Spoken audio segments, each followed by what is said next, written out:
তাত ইলেকশ্যন তাত MCC লাগি আছে চিল্লিৰ বিধানসভা যি বাই ইলেকশ্যনত তাত MCC মডেল অফ কণ্ডাক্ট চলি আছে তো কেনেকৈ এখন কলেজত ৰাকেশ ব্ৰহ্মই থাকিব পাৰে খৈলা মৈলাত যোনটো মডেল কলেজ আছে ইয়াত গোটেই UPPৰ নেতাসকলে বাহ পাতি আছে আৰু এই বাহ পাতি তেওঁলোকে ইলেকশ্যন কেম্পেইনিং ইয়াৰ পৰা চলাই আছে ইলেকশ্যন ৰিটাৰ্নিং অফিচাৰক আমি এফআইআৰ দিলো আমি বিচাৰো সোনকালে যিসকলে খৈলা মৈলা মডেল কলেজত UPPৰ UPPৰ নেতাসকলে বাহ পাতি আছে তেওঁলোকে MCC ভাইলেশ্যন হৈছে আৰু তেওঁলোকক খেদাই দিয়ক নমস্কাৰ মোৰ নাম কাষ্টম বসুমতাৰী মই যুৱ BPFৰ ভাইচ প্ৰেছিডেণ্ট মোৰ লগত আছে চিল্লি বাই ইলেকশ্যন BPFৰ ইলেকশ্যন ষ্টাৰিং কমিটিৰ ভাইচ চেয়াৰমেন নেলছন বসুমতাৰী আৰু আমাৰ নিশ্চিমা সমষ্টিৰ ব্লকৰ আমাৰ BPFৰ প্ৰেছিডেণ্ট তেখেতে আছে আৰু এফালে আমাৰ তামোলপুৰ জিলা যুৱ BPFৰ সাধাৰণ সম্পাদক তো আজি আমি আমাৰ খৈলা মৈলা নিশ্চিমা ব্লকৰ খৈলা মৈলাত আমাৰ BPF অফিচত কাৰ্যালয়ৰ পৰা আমি আজি প্ৰেছ মিট দিছোঁ আজি প্ৰেছ মিটত মূল উদ্দেশ্য হ'ল যে চিল্লি বাই ইলেকশ্যন যেতিয়াৰ পৰা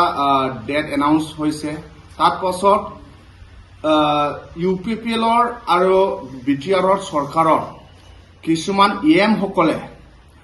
code of conduct MCC rule violation কৰিছে তেওঁলোকে আৰু খৈলা মৈলাত মডেল কলেজ আছে এই মডেল কলেজত UPPৰ সকলে তেওঁলোকে বাহ পাতি আছে তেওঁলোকে খৈলা মৈলাৰ মডেল কলেজ এই মডেল কলেজত তেওঁলোকে থাকিছে আৰু এই মডেল কলেজত তেওঁলোকে ইয়াৰ পৰাই তেওঁলোকে ইলেকশ্যন কেম্পেইনিং চলাই আছে তো তেওঁলোকে model of code of conduct তেওঁলোকে ভাইলেশ্যন কৰিছে তো আজি আমি BPF হৈ ইলেকশ্যন ৰিটাৰ্নিং অফিচাৰক আমি এফআইআৰ দিলো আৰু কপি টু SP আৰু কপি টু OC আমি পঠাই দিলো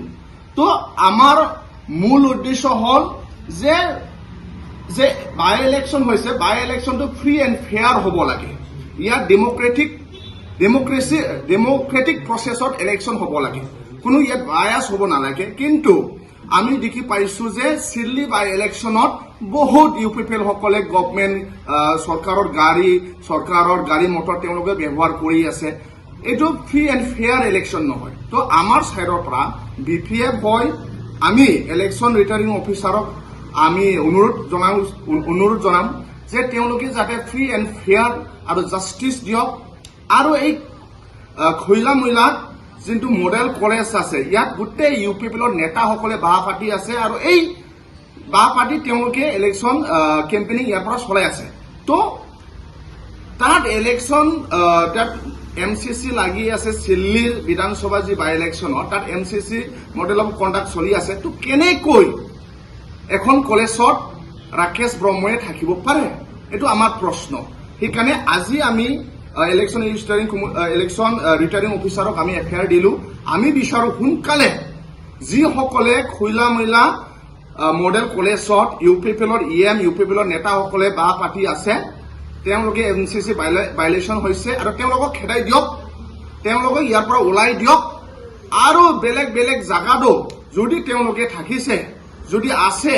তেনেহলে ইলেকশ্যন ষ্টাডিং অফিচাৰসকলে তেওঁলোকে তদন্ত কৰি কিনি যাহাতে কোনো মানুহে চৰকাৰী অনুষ্ঠান ব্যৱহাৰ কৰিব নোৱাৰে MCCটো যাতে কোনো ভাইলেশ্যন কৰিব নোৱাৰে ইয়াৰ কাৰণে আমি BPF হৈ ইলেকশ্যন ৰিটাৰ্নিং অফিচাৰক অনুৰোধ থাকিল তো এই মূল উদ্দেশ্য আছিলে আমাক ফ্ৰী এণ্ড ফেয়াৰ ইলেকশ্যন লাগে আমাক জাষ্টিছ লাগে আৰু গণতন্ত্ৰটো কোনো যাতে হত্যা কৰিব নালাগে যিসকলে শাসনত আছে তেওঁলোকে গণতন্ত্ৰটো হত্যা কৰিব নালাগে এইটোৱে আমাৰ অনুৰোধ আমি আশাবাদী ইলেকশ্যন ষ্টাৰিং কমিটিয়ে অতি সোনকালে খৈলা মৈলা মডেল কলেজত যিসকলে UPPৰ সকলে বাহ পাতি আছে তেওঁলোকক তাৰ পৰা খেদাই দিব এইটো আমাৰ আশাবাদী থেংক ইউ